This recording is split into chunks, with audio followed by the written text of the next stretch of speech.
May radio receiver. Phone connected to transmitter using jack, audio jack. Transmitter, power supply, and radio receiver.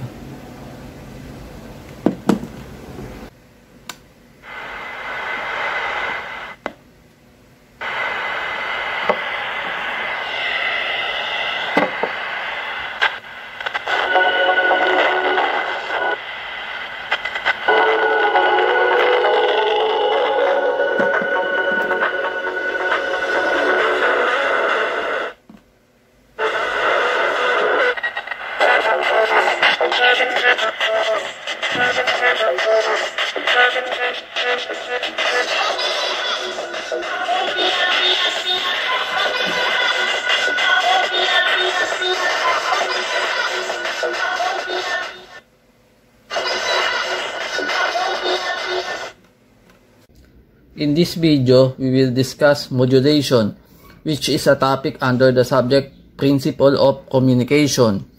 Here, we will learn how audio signals can be transmitted using radio waves.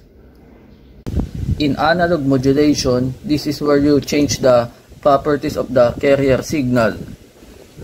These are the properties: amplitude modulation, frequency modulation, and phase modulation. Let's look at the general equation of a sine wave so we can get the instantaneous voltage with respect to time. It's equals to B max times sine 2 pi f plus phase. This B max is the peak voltage of the carrier sine wave. When you change this, it is called amplitude modulation or AM. When you change the frequency, it becomes frequency modulation. And when you change the phase, that is called phase modulation. These two, frequency and phase, are called angle modulation because in our equation, frequency and phase are part of the sine function.